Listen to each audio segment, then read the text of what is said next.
everyone, my name's Kristen and welcome to my Cathedral Garden. If you're new here, I am a former elementary education major and teacher who is now a homeschool mom to 4 kids.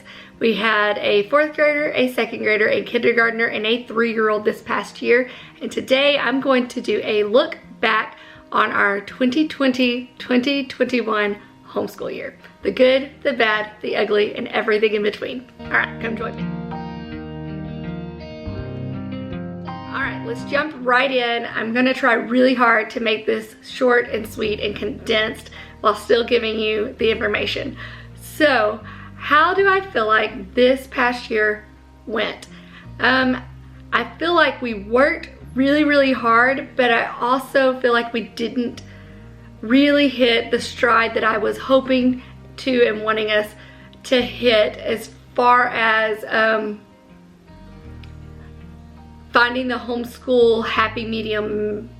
I don't want to say the word magic because I'm not looking for fluff, but I'm looking for, yes, this is it, you know? So let me explain, I guess, what I mean by that, and if you know a better word, write it down below because I'll use it. So I feel like we worked super hard this year. I know personally, I have never worked that hard in my entire life. And I've been in a classroom full of students.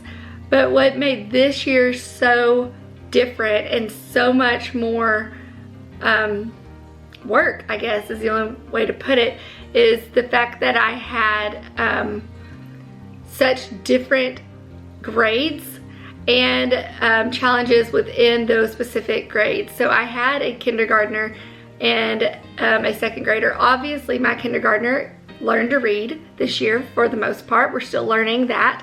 And then my 2nd grader at the start of the year, he's just my late bloomer guy. We also had him tested for dyslexia. So there's some reading difficulties that were there throughout the entire year. But I say that for reference because at the beginning of the year I really had 2 that couldn't read. At least my 2nd grader could not read as well as I would have liked, and in a good enough way that he could have read his own instructions and followed through while I worked with someone else. So that in and of itself presented its own unique challenges of teaching kids how to read, but teaching them on 2 different levels. It was hard.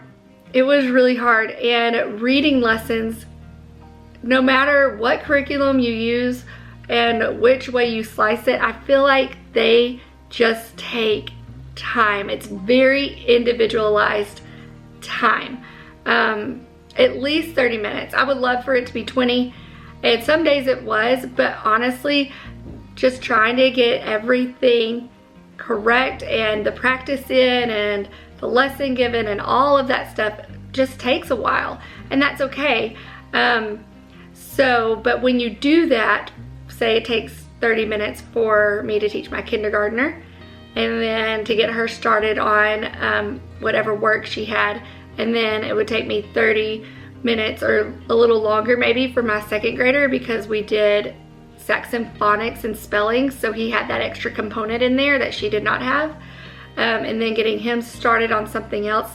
That's at minimum an hour of instruction, an hour of our day gone that I'm not doing anything with my 4-year-old or my 3-year-old, and I'm not doing anything with my 4th grader. That they're having to do things independently, and that I'm not doing anything with whatever kiddo I'm not working with, so with the 2nd grader or with the kindergartner. So that presented its own unique challenges because everybody had to have something that they were doing or could do without the aid of mom, because I was occupied for a little bit. So that presented its own unique challenges, as well as just things in kindergarten that you should get that also take time. I'm thinking like calendar time. Every day we did those calendar activities, and it's great, but it also takes time. So once again, I would pull my 2nd grader in for that just to make it more fun. So, but that means my 4th grader was having to do more things on his own, which is okay. But that was still time taken. And so that is what made this year so difficult. And then on the flip side, when I was working with my 4th grader doing math and writing, those two things also take individualized time to teach, plus all the other math curriculums that I was teaching to my kindergartner and my 2nd grader. So it was a bunch, I felt like, of individualized lessons that all took time for me to do, which also meant took time for me to figure out what everyone else needs to be doing and how we were going to flow our day. So that is why I say I am proud, but I also feel like it was still not as cohesive. Maybe that's the word I was looking for. Not as cohesive as I would have wanted it to be. I felt like I was running around like a chicken with my head cut off, and we were doing school into the afternoon. Granted, we didn't start very early. We started around between 9 and 9:30, but we were still doing school around 2 or 3, but we did take an hour lunch. So it's still not as many hours, but we were doing it later, which is just fine. That's the way we wanted to operate. We're here every day doing school, so it's just fine that it worked that way. Okay, I wanted to finish out this video by talking about, first, what I would want to change for this next year, and second, what I am proud of. So let's start with what I would want to change. I would want to change my stamina, and honestly, I don't know how I would actually do that. But I did find myself towards the afternoon, after lunch, just really having a hard time being the engine that chugged everyone else along. So whether that looks like a change in schedule so that we're starting earlier, and or that looks like a change in what we put in front. Maybe we put our family subjects first and make sure that those are done, and then I do the individualized subjects because I do have more motivation to get those done. Those are not as easy to say, it's all right, as it is for those family subjects, the history, science, all that kind of good stuff. Then the next thing I would like to change is I would like to be more consistent in the non-core subjects. And those things are just easy to fall by the wayside, and that's okay if you need to let them go, but it should not be that way every year, and that's the norm. The last thing, I would love to incorporate more field trips and more fun things to reinforce the subjects that we're doing at home. It's just something else that takes brain power and effort and work from me, and this year I felt like I was tapped out daily. It was enough for me to finish teaching all these individual subjects, and then whatever else we could get to, plus continuing to have our home run efficiently. So continuing with laundry and with meal planning and grocery shopping and practices and all the other things that life is just full of. So I constantly felt mentally drained every day. And if you know the Enneagram, I'm a 9 on the Enneagram. We get decision fatigue very, very, very quickly, more so than most people. And so that was just part of my reality. So having to decide on and try to figure out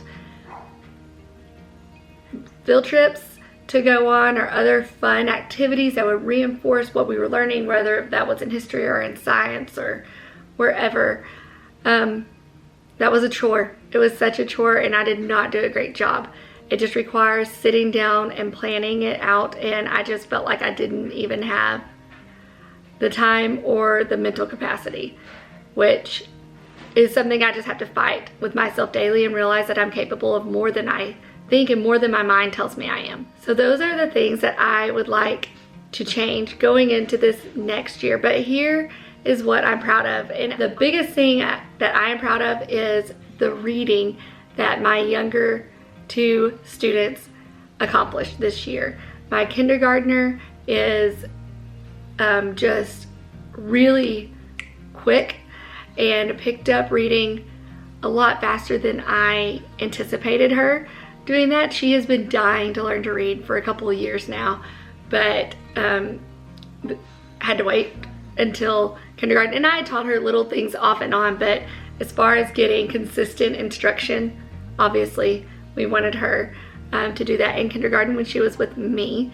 So I was so impressed with how well she was reading and what she was able to do by the end of this year, and just really proud of her and proud of me that we did it. And then also for my 2nd grader, the guy that I told you has some reading difficulties. We're not really sure what those are. They are not dyslexia. We did end up having him tested through the public school system here in Texas. But we know that there are some discrepancies there, and so just working with him and encouraging him to continue doing those things and learning to read and working super hard, because guys, English is rough. There are rules that don't make sense, and so the fact that he came as far as he did and he's reading words that I didn't anticipate him being able to read at the end of this year, I am so proud of him. He did not give up. Another thing that I was really proud of is their improvement in music. Now, I am not teaching them music. My mother-in-law is teaching all 3 of them piano, and I took piano for maybe a semester as a 6-year-old. So I know that there are names for notes, and I know like FACE is in between and every good boy does fine, or the lines, but that's about it. I couldn't sit there and read it the way that my kids have learned. And I'm just floored by what they accomplished musically and how they are reading music and how they're playing what they're playing. I mean, it is amazing, and it is something I wish I had, and I just don't. As we did. And then lastly, I'm just proud of our dedication. As a former school teacher and as a person that comes from a family of educators, I was a 4th generation teacher. I'm the 5th of 6 teachers in our family. My mom's a teacher, my dad's a teacher, my brother's a teacher, my grandmother and great-grandmother. I mean, it's a lot. And so I do have this internal pressure that they will know if I'm not doing my kids justice, and which is good. I don't hate that. I actually really kind of like it, because it's motivation to make sure that we are chugging along and doing things that are developmentally appropriate for them. So the dedication that we had to get up and do our school every day was, I feel like it was just something that I'm just proud of. I'm proud of my kids for doing it. I'm proud of myself for, even if I didn't want to, even if I was tired, we got up and we did our stuff and we got it done. Now, was it always done without attitudes, mainly mine? No. Was it always done with a smile? No, but we did it.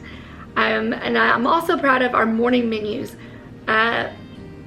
Doing those consistently, we learned so many things. We sung so many hymns. We learned catechisms. We learned poetry.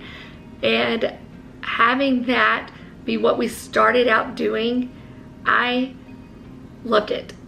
I loved it so much. And that the dedication to putting those things, the reasons why we were homeschooling, to putting them first and to having us do those around the breakfast table, I am just thankful, because we don't do that necessarily during the summer, and that's okay. We need a break. Everybody needs a break. Everybody needs a time to just be, and that is totally fine. But putting those things where we could learn them and learn them in an easy way, I was really proud of that decision and all of the things that we were able to learn that we may not would have been learning otherwise. thank you so much for watching today. I would love to hear how you felt your school year panned out, if some of the things that I've said have resonated, or if you figured out, hey, this worked and this is great and I love that we did this. I would love to hear that too. Any suggestions as well would be completely welcome. You can do that here in the comments below on YouTube. You can come find me over at Instagram. It's the same handle, My Cathedral Garden, or you can email me, any of those things. I love engaging with you guys, and I am so thankful that you're here doing that. Also, if you have not done so, if you wouldn't mind subscribing, that would be great. It really helps my channel and gives me motivation to keep putting out content. And if you want to make sure to not miss anything that I put out, hit the notification bell and it will notify you if I put up a new video. And also give this video a thumbs up if you enjoyed it, and I will get back to y'all soon. All right, see you guys.